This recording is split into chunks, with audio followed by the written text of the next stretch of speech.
Hello and welcome to the Metacast podcast, episode 43. Arnab, my co-host, can you believe this? 43 episodes? We should just record this segment and play it in every episode now on. Oh, you mean like the intro? Yeah, like we don't believe that we're 43 episodes in, yeah. Right, yeah. Anyway, so this is Metacast behind the scenes podcast where Arnab and me, Ilya, we talk about how we built a software company called Metacast. It is a podcast app that will do some pretty amazing things that no other apps can do today, and or can do as well today, rather. So we are still in closed beta, launching very soon. If you are interested, and if you don't like your podcast app, if you want to try something new, go to metacast.app, put your email in there, and we will send you an email when the app comes out. And keep listening.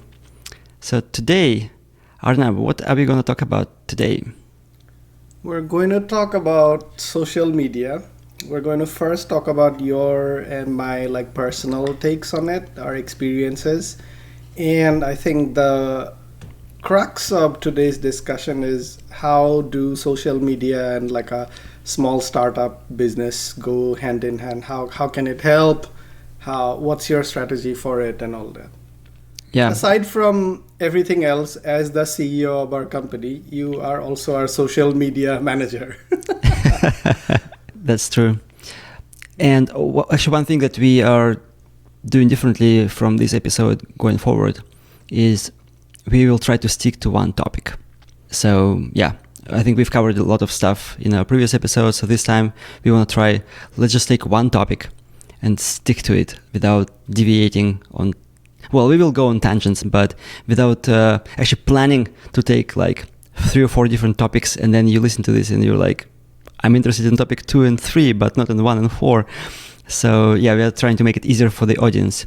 So we'll try our best, but there is no money back guarantee because you're actually not paying us to listen to us.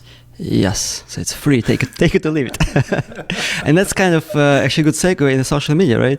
Because social media is, I guess, free for most part, and you take it for what it is, or well, you are out of social media. So let's start with our first experiences. What was your first intro to social media? It's an excellent question, Arnab. Thanks, you wrote it. I know, maybe that's why I like it, yeah. I think my first exposure to social media was through BBSs, bulletin systems. Bulletin board systems. What was the first B? Oh, bulletin board systems. Bulletin board system, yes. Yes. So it's a thing that runs on somebody's computer, like a piece of software for DOS, for Microsoft DOS. And then you call into this person's modem.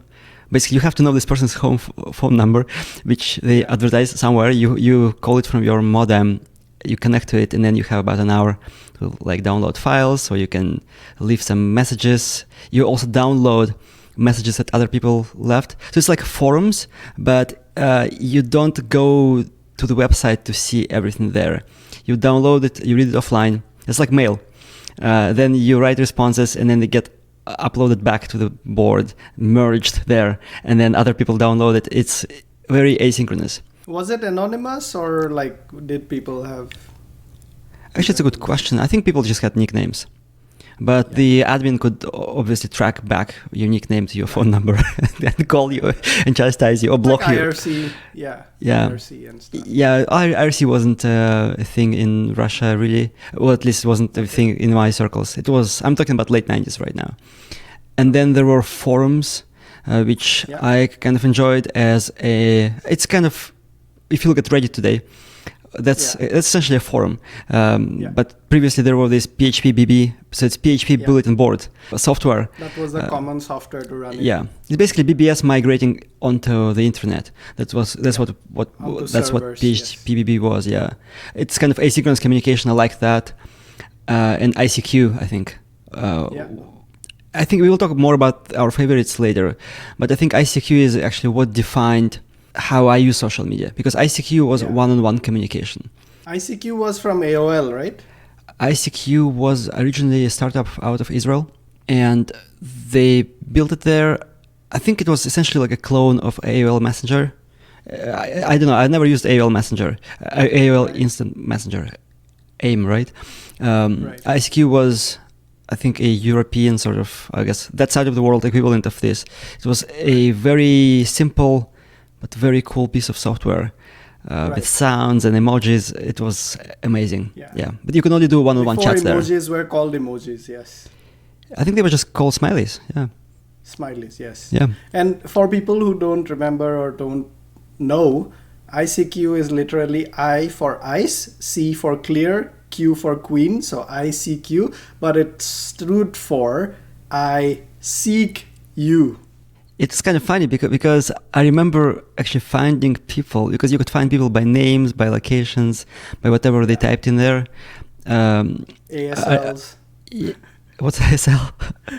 Oh, that was one of the first questions that you would ask when you meet somebody is A/S/L, age, sex, location. Oh, interesting. Okay. I never knew this thing. But yeah, I remember, like, I liked one girl at school, and I just found her on ICQ, and they were chatting. It's just so... it was interesting because you could reach to anyone, anywhere in the world, but at the same time, I think I use it in a very hyper-local way. So I was chatting with people from the same city who, for whatever reason, we chose to chat over the internet as opposed to meet.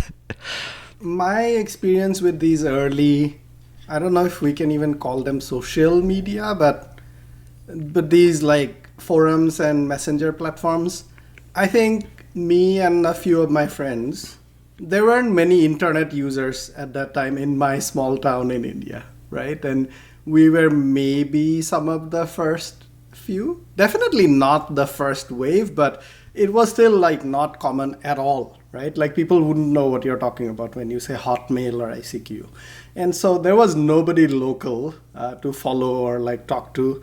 It was mostly random, and maybe that's why the ASL kind of thing, I thought it was very popular all over. Like when you meet somebody, you come to know them, like you ask that and you join like different channels and kind of try to explore. Yeah.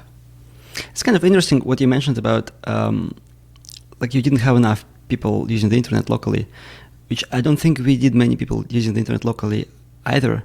And that's what made all of those ICQ users really special, because you know that somebody has to have a computer, and if somebody has a computer, they are, our kind of person, and it's like a different. I don't know if caste is probably a bad word, but like it's a different caste in some way. I am really curious. How did you find out that they were like local, that they were in your area? I think there was a field for city in the search. Okay. Yeah. You just looked for it. Okay. Yeah. Just looked for somebody in there, but you could also localize by age and let's say by first name. And then because the pool of users was so small, let's say you look for somebody with a certain name, a certain location, certain age, and you get like 5 people, and you can just ping them. Do you go to this school? Do you go to this school? And and then people it usually was like those respond. early yellow pages. Yeah. I mean, like, spam was a foreign concept. It's like every time you get a message, it was like, oh wow, somebody messaged me, and you just engage in the conversation. Cool. Yeah, my first one was Orkut. I don't know if you ever used it. It was insanely popular in India and Brazil. Is it a Google thing? So Google bought it. It's literally the engineer, the person who built it, his first name was Orkut. Like Orkut Boykotten or something like that. I'm probably massacring the last name. But Google bought it, but it was already kind of becoming big. It was insane. Like everybody in India, and I've heard Brazil, like teenagers had that. Yeah. Was it like a Facebook clone? It was before Facebook. I want to say Facebook was a clone of it, but yeah, it was very similar. Yeah, it was before Facebook. Like you have walls, kind of like MySpace was the original one. I was never that much into MySpace, but I did experience it. MySpace was almost fading away by the time I started using all this. But yeah. So MySpace was a social network for like musicians and stuff? Yeah, but not just eventually everybody had a MySpace page. Right? Like, but it started with like artists and musicians and all that. But Orkut was like everybody had a wall. Like the early Facebook, like you'd have a wall and you go and post on others' walls. And right on somebody else's wall. Yeah. Graffiti. Yeah. Yeah. You could like poke them and stuff. Yeah. Anyway. So what's your favorite social network now? Reddit. You know it already. In fact, it's kind of like the only social network that I like and I enjoy. So I'm generally like I get turned off by like the influencers. I mean, everybody does, I guess, but I honestly do get turned off by content creation. I'm doing air quotes, right? And influencers and stuff like that. And then there's just, I think after more than a decade of reading these things on various social media platforms, my machine learning brain inside my head is finely tuned to recognize like this smells like bullshit immediately, right? And the amount of bullshit on Reddit is very low, which is a bit surprising because it's an anonymous platform, right? I mean, you can choose to be anonymous if you wanted to. You can create as many profiles as you want. You can give it random names. Most people use it like that. But I think the mix of anonymity, the subreddit culture where it's like small communities of things that you're interested in, small as in maybe like millions, but still small in case of social media. And I think the upvote, downvote culture, right? It's not, or it wasn't, it probably still isn't very algorithmic.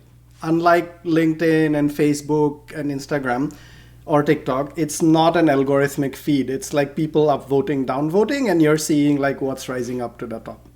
So that mixed with the anonymity, I think makes people talk about stuff that they care about and give their opinions freely. Unlike where you attach your name to it, there's a certain like prestige and like thing that you try to grow your aura and stuff like that, right? As soon as your name is tied to it. So maybe that's why it works. Yeah. But also I think once you put your real name on it, you can be tracked down, right? Yeah. Which is surprising. Like that's counterintuitive, right? Like if you can't be tracked down, it makes you feel like there would be more trolling and stuff on that. And of course, Reddit has trolling and all, but the upvote, downvote culture, I think basically helps take care of that. Yeah, it's kind of aggressive, anonymous downvoting of any content that the community doesn't like, and it just weeds out. I think as long as you have certain critical mass of active participators. Right. Yeah. And I think it's like that the culture of every subreddit gets created by the users that are in it, right? The posts that they like or the kind of discussions they like will naturally float to the top. And if you like that kind of discussions, you will love that subreddit. So it's kind of like self-curating. Do you think a new Reddit could be created now? Let's say assume Reddit didn't exist, right? And all you had was, the TikTok, Instagram. So basically this niche of forums was not taken, right? Do you think it would be possible to recreate what Reddit has done? Or it actually would have to have been born back in the forum days? How old is Reddit? Is like 10, 15 years, 20 years? And I think it started like Reddit actually replaced Dig. That's how it started, right? Like Reddit was already there, but not very popular. What was Dig? Dig was like a Reddit kind of thing with it's kind of forums, just global forums with communities and upvote, downvotes and all that. Mm-hmm. Very popular in the tech circles. And then they, from what I remember, they did some rebranding and like look and feel change and all, and people hated it. And there was some disconnect between the Dig team and the users also. And then Reddit like basically came along and everybody mass migrated to Reddit. Oh, interesting. So they bootstrap their audience from an existing site. Yes. Yeah. But Reddit recently has had struggles like this, right? There's a big disconnect between the team running Reddit, especially the CEO and the user base. In fact, the moderators of Reddit, they had like lots of, they stood up against Reddit as recently as like 6 months ago, right? And Reddit was brought down by them for like 3 days and stuff like that. But I think it's becoming really hard, maybe impossible to recreate the whole thing, because the technology part is not the hard part here. I mean, it is hard to scale it and all, but it's not undoable. With sufficient resources and like funding, you can totally do that. It's migrating the people and the culture over. That is, I think, really hard. Yeah, and also with so many social networks, just in general, you're like, do I commit to this? Do I not? Yeah. And I remember all those networks like Google Plus, which was very promising, but eventually it went nowhere. What were some others? Threads, right? Threads is actually not dead, I want to say. Okay. It's doing well. So the benefit it got is it's by Meta, right? So it started with 100 million users. It requires an Instagram account to even It requires, join. but like pretty much everybody. And you can't remove it. And on Instagram, it would occasionally send you a notification that, so-and-so started a thread. And sometimes I would tap on it without recognizing that it actually is going to take me to a different app. Yes. So there you go. I am an active user, even though I kill it right away. So I think there's some, it's hard to know what's happening exactly, but according to some independent platforms like Verge has been talking about it, Casey Newton from Platformer, he has talked about it recently. It's definitely, I mean, the big thing is it started with 100 million users, right? And it's not just the numbers, but actual engagement is apparently, it's not dead for sure. Now, it's not replacing Twitter at the same time. It's like its own thing at this point. The thing is, Meta has enough funding, enough money to keep it going and like slowly grow this thing into something else over time. Makes me remember the joke about some startups during the dot-com boom, where you could feel like you're next to a campfire when you were next to their building because they were burning cash like crazy. Right. Do you remember that Yo app? Yes. It was a social network, right? You can yo someone. I mean, all you could do is send a yo. Like there was one button, yo, and you do that. And recently, there's a new one called Bump. Okay. So you literally like bump other people, and that's it. That's all you do there? You bump other people? Yeah.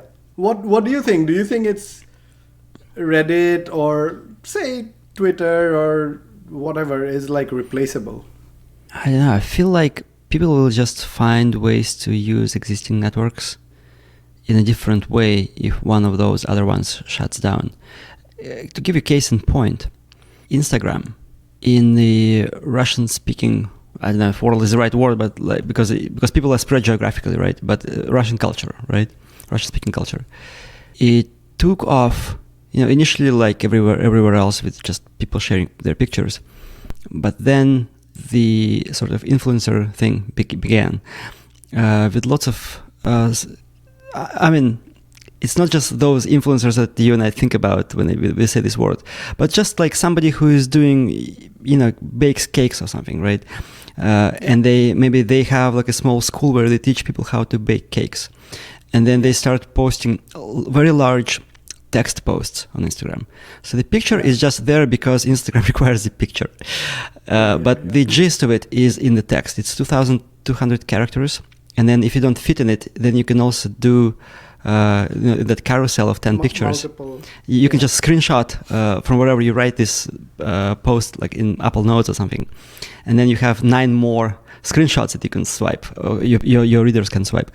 And that started to take off with lots of people just posting their thoughts, which is what Twitter does. Which is like when you showed me, because in my world, within air quotes, world of Instagram, this wasn't a thing. Right? Like I had never seen this. you showed me, and you started posting this, right? And I followed you, and I asked you, I think maybe at some point, like, what's going on? What's with these text posts? Because you can't copy or you can't anyway, the usability of text and image is low. And then you said it's very popular. And now I think through our beta, I followed some more people from your network that are on Instagram, and it's very common. Yeah. I'm seeing more and more of this, yes. It is very common, and it was originally used just as an outlet for people to just talk about stuff that they cared about. And then once it became more monetizable, that's when things started to go a little bit south. And also Instagram's algorithms now favor Reels, the video content, over text. But that thing is not dying yet. Regular people still do those text posts quite a bit. Yeah. Influencers mostly switch to videos because that's what the platform favors more. But to answer your original question, if Twitter were to shut down, Twitter Threads is exactly what people in Russia were doing on Instagram. It's just you do it in this kind of a single post, right? As opposed to multiple smaller ones. But yeah, if something like Reddit were to shut down, I don't know what's going to replace it. But think of it, Facebook groups is actually very similar. Yeah. Technology-wise, user experience-wise, it's actually very similar, except for the downvotes and upvotes. Or they could start to create more things on Stack Overflow, because I think Stack Overflow has a bunch of other topics, not just similar software development. Kind of I don't know how popular it is. I think Quora Actually, Quora is another one. You can also ask a question and people can comment, and there is upvote and downvote mechanics. So I feel like there are other places where people could be just like, oh, we can go there and use this in a different way because the software is kind of the same or very similar. The thing is, it's not driven by the creator of that app. Yeah. It's more of a choice taken by some community, and that's the effect of social networks, right? Like a few key people, the influencers, not saying it in a negative way, but the actual influencers in your social network, if they move to a thing, you will move with them. Right, yeah. Up to a degree though. So we observed that when 1.5 years ago, the Russian government threatened to shut down Instagram, which they eventually did. But I think also there were some rumors of Instagram pulling out of those countries. And so people started to migrate to Telegram. And you could see that, let's say you have 10,000 followers on Instagram, but on Telegram, you probably only get 2,000 of those. So when people have to move, then they start to consider who they follow. Maybe like you said, maybe they follow somewhere else. Maybe they just like, oh, screw it. It's a good excuse to just leave social media altogether. Yeah, it's interesting. But to your point, I think people will find other means to do what they want. But I think right now we are at the point where there's just so much social media. I think as a regular user, I just stick to two pretty much. So it's Instagram and LinkedIn. But I'm starting to get into Reddit mostly because of our company. I don't feel particularly drawn to it. I mean, every now and then, I haven't built a habit yet. But as an influencer, I think it's really hard now because you have to be everywhere. And the formats are slightly different and the expectations are slightly different. And what works in different platforms is usually very different. You'll be surprised how many people told me, like, why don't you do the same thing? Like, I post, well, I guess I used to post, not that much anymore on Instagram, those text posts. People would be like, oh, why don't you do this in English too? I'm like, on Instagram, it's not going to work. It only works in our culture. It's not going to work elsewhere. Exactly. It's very local. Yeah. Exactly, yeah. Even though that local world is like millions of people. Right, yeah, but our company, like, it's not as relevant. So, but the relevant network for this is LinkedIn. So there is some reusability of content. Another case in point, YouTube Shorts versus Instagram Reels or TikTok. YouTube Shorts has a 1 minute time limit. Yeah. So if you want to reuse the content, you have to adhere to like the lowest common denominator, which would be like the length limit of YouTube Shorts, whereas the other ones, allow like longer ones. I don't know. It's a pain in the ass, I think, for creators to like really be everywhere. I think as a user, right now, the most times I spend on of all this is Reddit. A distant second is LinkedIn. And then the others, I use Threads and X like almost equally right now, which is to say I don't use them. Okay. I have the apps. Once in a while, I'll see the notification, like a red dot, and I'll go in there, and it's kind of irrelevant. Especially X, I feel like, what the heck? It's the decisions that they're making is just bizarre to me. You know about the blue tick, right? Like, so you pay $8 and you're a paid user of Twitter or X, and your posts and your replies get promoted. So now when I visit Twitter, all I see is like things that I don't follow these people. Like, yes, there are some that I do follow, but most of it is stuff that I have no connection to. I have no interest in these topics, but what I notice is that it's all blue tick marks. On top of it, I feel like now I don't know if you've heard, this is called like premium, right? It's like $8. Now they're introducing a super premium or something like that, which is $16, and you're going to get double the boost. Oh, interesting. So they will promote your content. More, yeah. Yeah, it's kind of interesting. Kind of conceptually, it's like merchandising in stores, right? So, like, supposedly anyone who has a more or less decent product can sell it at Walmart or Whole Foods or whatever. I mean, the requirements are different, but let's say Walmart can probably buy anything that anybody produces there.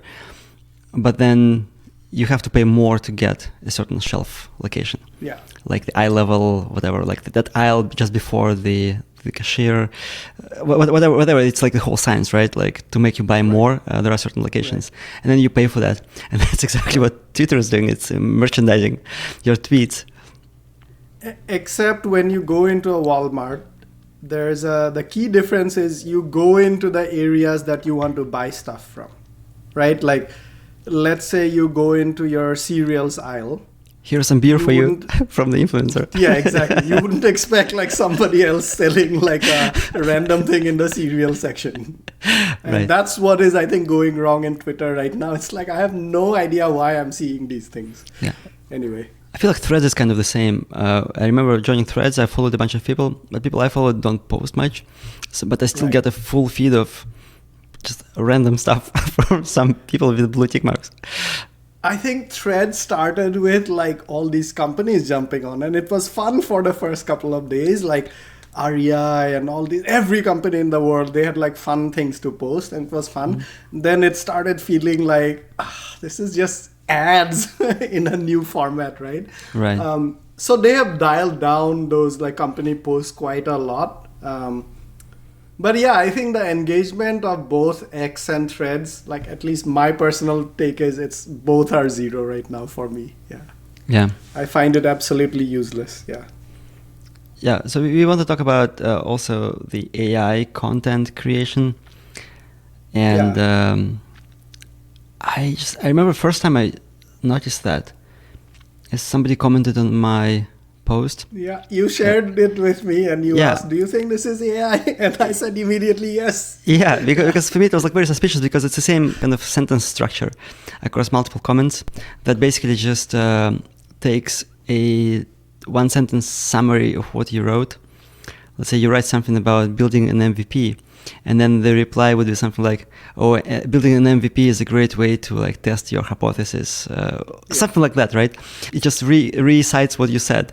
But then it also does something like, how do you think it could be? How do you think it could be improved? Or some like absolutely generic question, right? That can be added under any post, and it would still work. Yes. And then because I have very good memory, right? So I just pattern match, and also I know this person, so I see this, and if this was some just rando, I would just ignore this, right? But this person, maybe I should ask him if he's doing this, just to point out that it is obvious. It's just so obvious, right? Yeah, and he mentioned to me that he uses a plugin for Chrome that like automatically does this kind of comments, and it boosted his.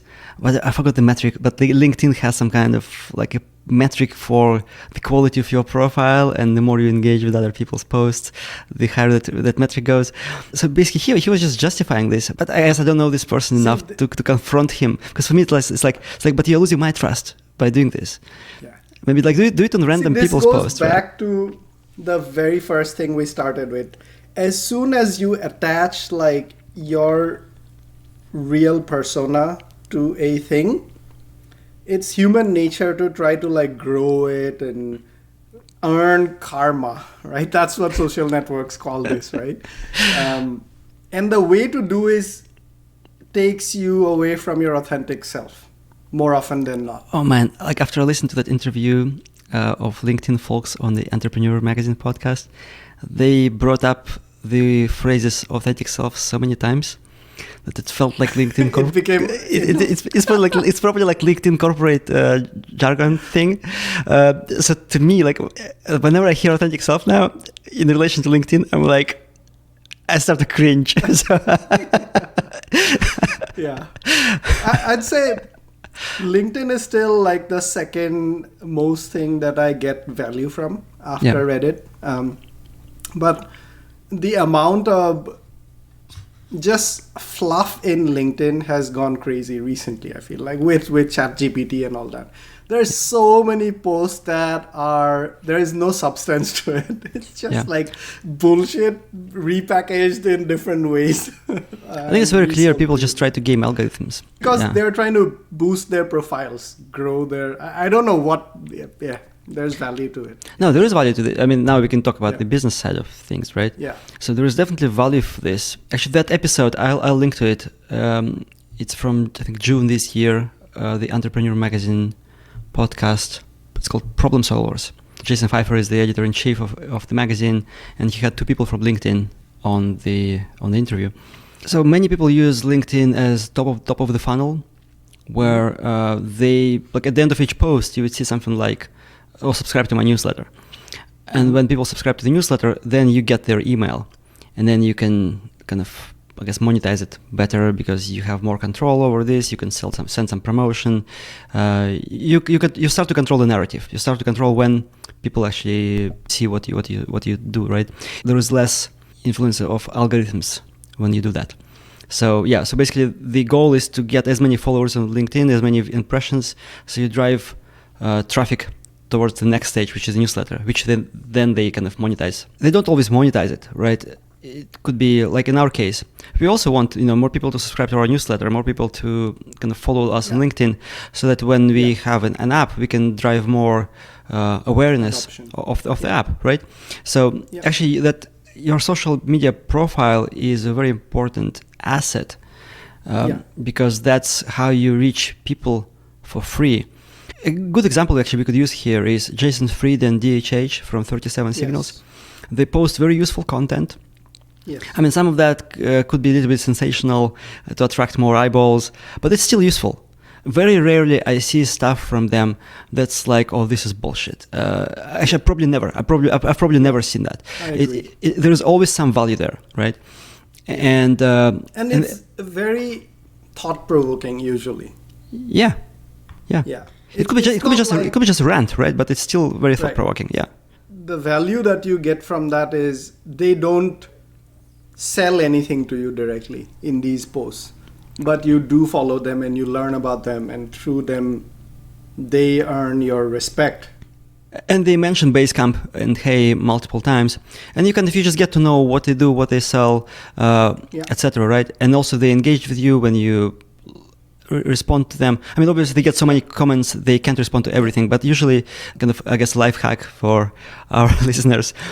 If you happen to see the post after it was published, maybe like 2 or 3 minutes ago, you could be the first one to comment, or among the first few, and actually then you get a chance to get a response.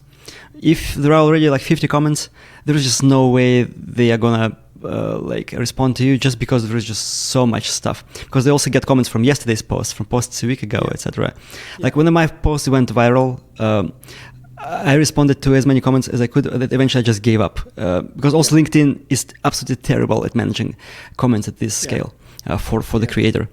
Anyway, so this is a very good example of creators who, like, through their voice, through them sharing useful stuff, people discover them. Another one that I want to call out, who I discovered maybe half a year ago, his name is Alex Hormozy.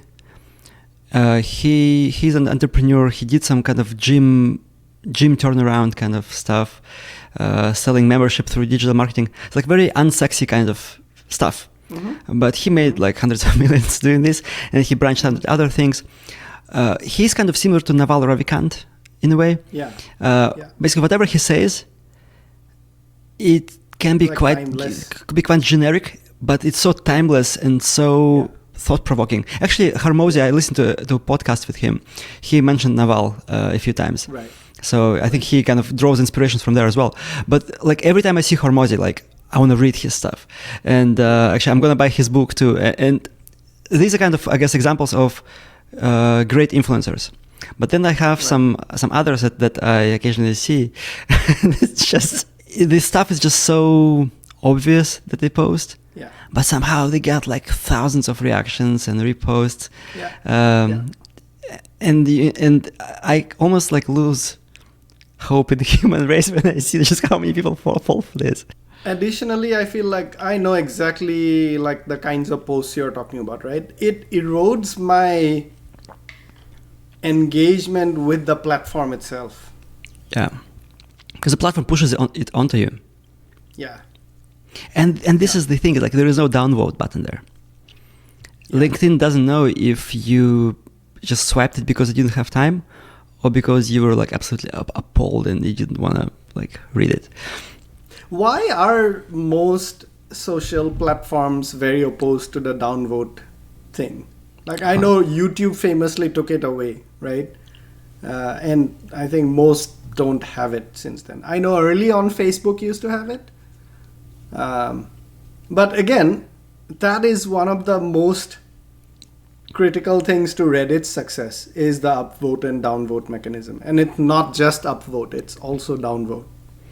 I think social media is in the business of encouraging creators to create as much content as possible. And they want to remove any kind of ego-hurting friction from it. So they want to promote volume, not necessarily quality, because with sufficient volume, there will be some quality. Yeah, well, I think they want to promote quality. They balance this, but I think the moment you add something like downvote, the volume will drop sharply, and then you'll probably have people who have thicker skin remaining. So you almost like you undemocratize content at that point. So it's like imagine if you work in a team, right, and you just say something, and what you said is really stupid for whatever reason. Stupid as in like maybe you don't have the context, maybe you don't have enough experience. But I mean you've been in these kind of meetings, right? When somebody says something and you like it just doesn't make any sense at all. So imagine you're an intern, right? You're like 18-year-old intern in a room of like senior engineers, and you say something and all like 10 of them would say something like, "Oh, this is stupid. Oh, this is dumb. What are you doing here? What's your name again?" Or right? Sometimes it's like really senior leaders who have no connection to what's happening on the ground. Yeah, like some random people, like some random person picked in, and he's like, "Oh, who is this dumb fuck?" You know, because that's what the downvotes do essentially, right? Even though it's just a down arrow, but people create stories behind, like, oh, like they hated me, or they didn't like me, whatever, and it reduces. Basically, for them, posting something becomes a risk. Then they start to think, like, should I post it or should I not post it? I think instead what social media does is, social media networks do, they deprioritize your content if there is less engagement. So it's almost like they don't know what is bad content from what is average content. Exactly, yes. So it's almost like they prioritize what they consider to be quality content but they ignore. Sort of, they don't have any negative signals, except for maybe like you just skimmed it, but it's an implicit negative signal. Whereas engagement, like a like or a reaction or a comment or repost, I think repost is probably like the strongest of all signals. It's very strong positive signal. However, so I've read about this thing. It's called engagement pods. Have you heard of this? No. So it's like a bunch of people, and I think in my network I have people like this. I won't name them. But they always comment on each other's posts. I saw that. So they have like a WhatsApp group or something where they will be like, oh, like I'm posting this at this time, and then whenever they post this, like everybody swarms and like likes and writes some comments like, oh, like awesome, this is totally amazing. This kind of generic stuff. And I see this because one person I follow, actually two people I follow, they always comment on each other's posts, and it's almost as if it's all scheduled, like orchestrated. Right. And so LinkedIn tries to actually fight this, but I mean, you can only do so much. Right. I mean, for some cases, this is actually meaningful, right? Like for you and me, for Metacast, you are the person creating most of the posts for us. So, of course, I repost or like comment on a lot of those things, but that is organic, right? Versus this gamification of creating a paid partnership in some way without actually paying somebody, right? That's what this is trying to do. You scratch my back, I scratch yours, right? Because like, imagine if we had 10 more people in our chat, like 5 your friends, 5 my friends, who would always like be liking our stuff, but then also we would also be liking theirs. And that's what an engagement pod is. It lacks sincerity. Talking about LinkedIn, I think we have to mention LinkedIn Lunatics. Yes. Do you want to talk about that? Oh, you just covered it. You introduced me to it. Go for it. Okay. So Reddit, like I said, is my favorite social network, and Reddit is very quirky. So there is a subreddit called LinkedIn Lunatics. This is where people take screenshots of the most cringy, yeah, that's the right word, because I don't want to say bad. It's not necessarily bad, but it's obvious how like LinkedIn-y influencer-y this content is. So they posted there. It's hilarious. Go check it out. Yeah, some of the best ones are like posts that mimic those influencers. Yeah. Like one of my favorites is, do you remember that so it's a guy sitting on the balcony in like a condo somewhere, like in a high rise. Oh yeah. And he's dog. Like, he's like, I went to an interview, but then I saw this dog, and the dog had like a broken leg. On the way to the interview. On the way to the interview, the dog had a broken leg, so I like couldn't go to the interview. I took the dog to the doctor, and then like I came to the interview. I was late, and then I go to the CEO's office, and it turns out that CEO is a dog. So that the punchline is just so just had me in tears. We have to post that YouTube video. It's really good. Yeah. Okay. So we also want to talk about what we are doing for our social media. I would say we haven't figured it out yet. I think it's been a work in progress for many months. And I'm starting to get more intentional about it, as in like, I've listened to that podcast. I'm starting to think about, I guess, first of all, like, what's our goal? Starting with the goal. The goal is to make sure we have a distribution channel for the app. So when the app comes out, or when the app is ongoing, so we can reach more people, basically promoting our app implicitly and explicitly, and have them try it out, sign up. We need to have a lot of reach. Reach means like number of people, because we're building a consumer app. And the way to reach people for us, we think, is mostly through social media. And because we think that our audience are more likely to be among kind of educated people with means to pay for an app subscription. So, and also with our backgrounds. So we think like targeting tech people working in tech is the kind of where we can get some traction, at least initially. Right. early on you said that it's very hard nowadays because you have to post it everywhere, and every platform is like slightly different, or it prioritizes different things. And I think that's one of the things you need to figure out early on. Yeah, because we initially tried... Which platforms are you targeting? Yeah, we initially tried to be all over the place. We would take those shorts from the podcast. We posted them on Instagram, on TikTok, on YouTube. Boy, Twitter. it's so much work. Twitter, Threads. But I think eventually where we started to get some traction is LinkedIn, but not with videos. Mostly just basically take the stuff that we discussed in the podcast, rewrite that in a short post, and then some of those took off pretty well, like tens of thousands of views. The highest reach one was like 850,000 views, so almost 1 million. It went viral. But I've not been able to repeat that after that initial one, right? So I'm now approaching this more intentionally. I'm trying to understand, based on the stuff that I read, like what signals LinkedIn looks for it. And it turns out LinkedIn looks for signals like, are you qualified to talk about what you're talking about?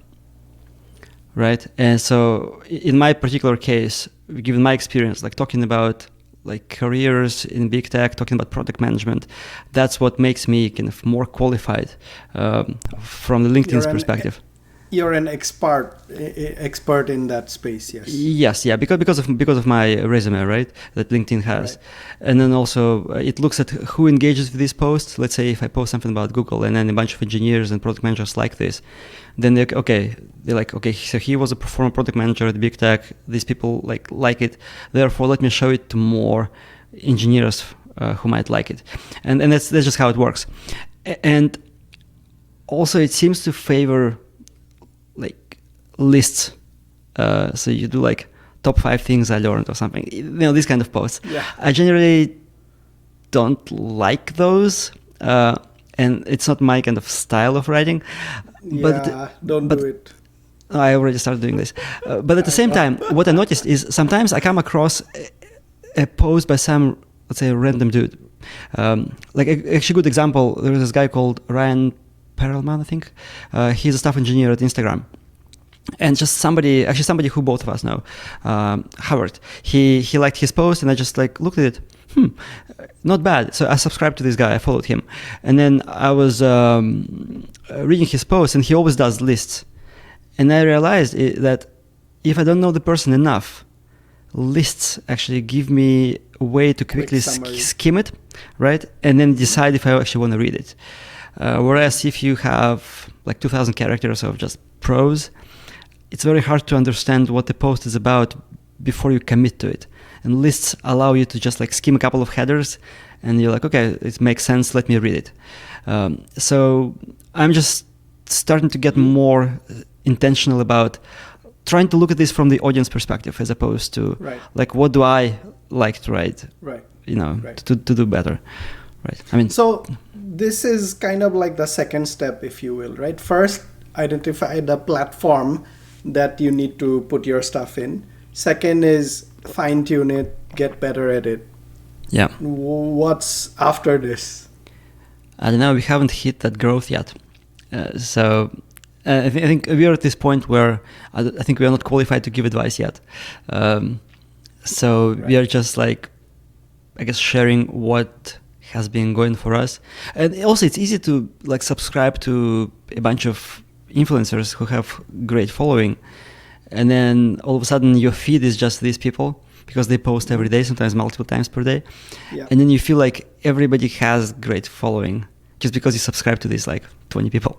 But I think as a matter of fact, probably 99% of people, they are on the same stage as us. They're just trying to figure it out.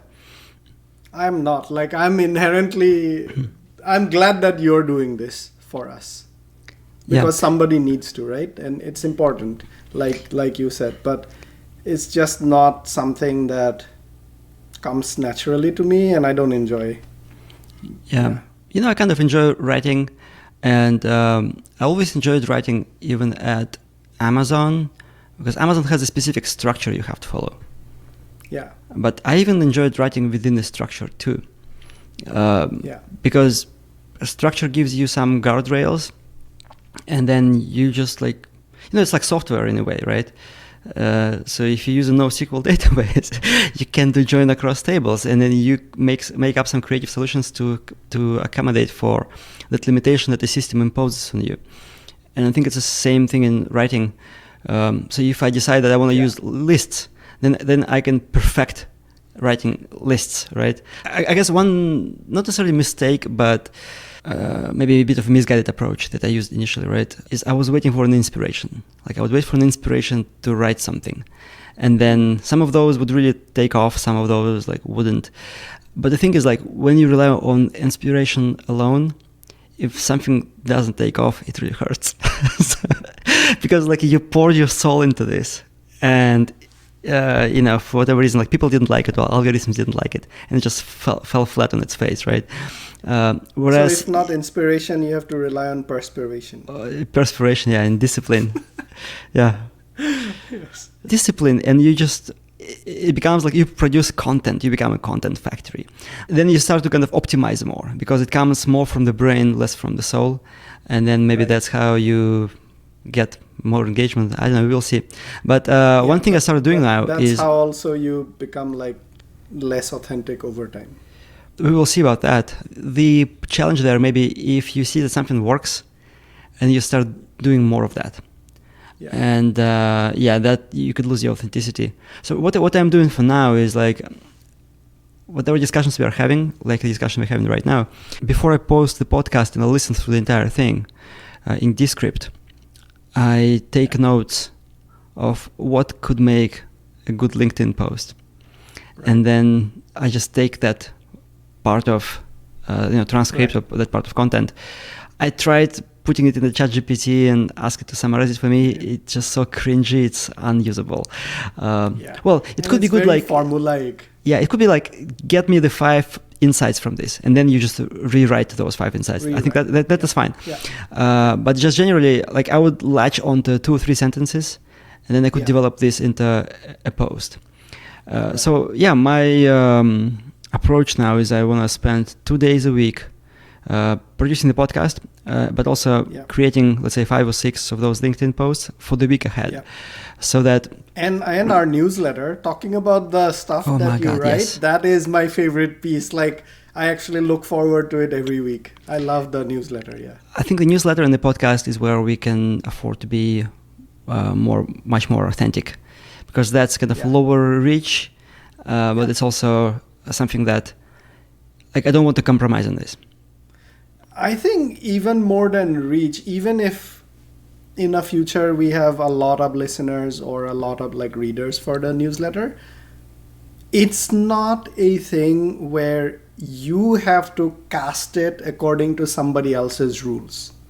Unlike LinkedIn or some other, like you said, LinkedIn prefers lists. So you're going to start writing lists. You don't have to do this in your own podcast or in your own newsletter, because nobody's like creating these rules that is going to promote your content based on that. That's actually very true. Yeah, that's very true. All right. Yeah. So I think we should start to wrap this up. Yeah. Our 45 minutes stretched to like almost 60 minutes at this point. Okay. Time dilation. All right. So the thing that we are looking forward to. What are you reading now? You start first, I start. So I've recently finished a book. Yeah, so by the way, I almost want to insert like a divider, like a horizontal rule, HR tag here. It's like, at the end of every episode, we recommend some books and podcasts as of a few episodes ago. So the couple of things, I mean, I'm reading The Death's End. I still keep reading this last book from the 3-Body Problem trilogy. It's awesome, but it goes very slowly because it's a 600-page book. The book I recently finished is Duff McKagan's How to Be a Man and Other Illusions. So Duff McKagan is a bass player of Guns N' Roses. I never really admired bass players. For me, like the guitar players and singers and the drummers were always the heroes. But I kind of started to get an affection for him when because he's from Seattle. And if you go through whatever, all of the security and stuff at the Seattle-Tacoma airport, every now and then the TSA announcement is in Duff McKagan. He's like, hey, this is Duff McKagan, and here's the TSA. And TSA asks you to, like, whatever, watch your bags and stuff like that. And it's just so touching for me. It's like, oh my God, it's like this guy from Guns N' Roses doing this stuff. I guess it's a meta point here, like about serendipity. I was just browsing books about dinosaurs in the public library, in some like obscure corner of the library here in Broward County. And next to it, there was like a guitar books shelf. And I just like switched to that, and I started like browsing those books. And there was a Duff McKagan's book, because he plays bass. They put it next to like an encyclopedia of guitars. And I just picked it up. I'm like, okay, it's free, right? Because it's a library. So I might as well just skim through it. Browse it, yeah. But then I read it in a few days. I really enjoyed the book. It's so refreshing. Like, he doesn't try to teach you anything. The book is called How to Be a Man, and then In Braces and Other Illusions. So it's almost like it implies that there is no such thing as to teach you how to be a man, right? And it's a book about like him and his drug addiction, how he overcame it through sports, and how he like shares stuff. By age 30, he never played on stage sober. He never wrote any songs not being inebriated. And then how he found himself in the family and martial arts, and I think running, and all that. He talks about his daughters, his wife. It's just such a light read from just like a regular dude. That's what I liked about this book. It's like he doesn't try to be like a celebrity, doesn't try to teach you anything. He's just a regular dude who just turned 50 by the time the book came out. Into his life. Yeah, just a glimpse into his life. I enjoyed it so much. I'm probably gonna reread it, and I also ordered another book by him called "It's So Easy," and there was a qualification there. It's so easy and other lies.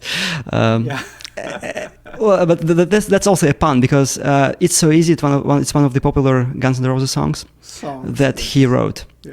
So okay. Anyway, so that's what I've been enjoying recently, right. And also I've been listening to a bunch of podcasts, but we could leave those out.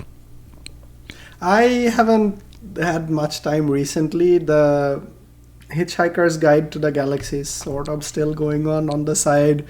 The podcast that I regularly listen to, the Wiser World, Hard Fork, those are going on.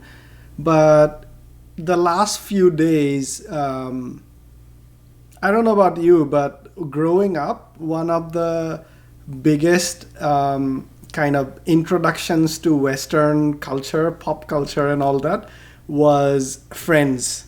I don't know if you've heard, like, one of the cast of the Friends series, Matthew Perry, right? He was my favorite actor. He passed away. Just recently. Couple of days back. Yeah, so that was kind of like a big thing for me, because not only was it one of the first introductions into like America and American life, like I started watching it after I moved to the US when I was like 24 or something like that, and I related with it quite a lot, right? And I felt more at home with it, and especially his character, kind of like the goofy kind of humor and all of that. So I really related with him.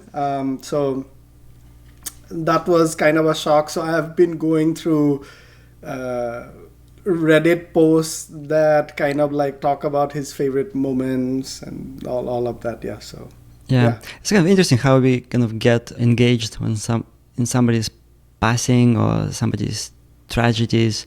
Like kind of a couple of actually a few stories in that Duff McKagan's book that really stood out to me, right?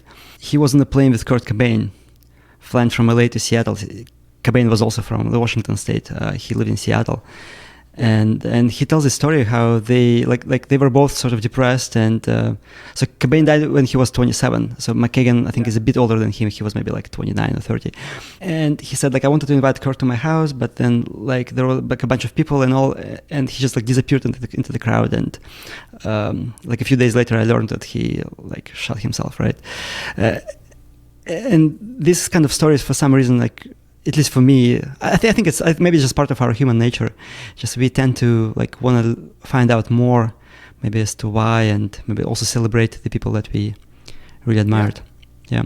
So speaking about our app and addiction, since I brought up this topic, and we will close on that, I was just chatting with somebody on Instagram, and she said that because I mentioned in one of my stories my kind of problems with alcohol when I was very young, and she said that her son is going through something like this, and she's like, "How did you get out of this?" So I mean, I was talking about myself being like 20, and I'm like, maybe you should listen to this podcast with Carlos Tanner, the guy who founded the Ayahuasca Foundation in Peru, because he was a heroin addict, and then he went there after the first ceremony.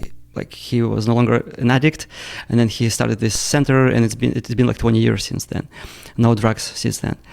But then I listened to like 2 or 3 of his of episodes where he was a guest, and each of them is over 1 hour long, and I didn't remember which one it was. So I used our app to find exactly where he was talking about that curing. No, I mean, all he talks about is ayahuasca, because that's what he does, right? It's his center. Okay. But specifically that story about the addiction. And surprisingly, it was not the first podcast I thought about.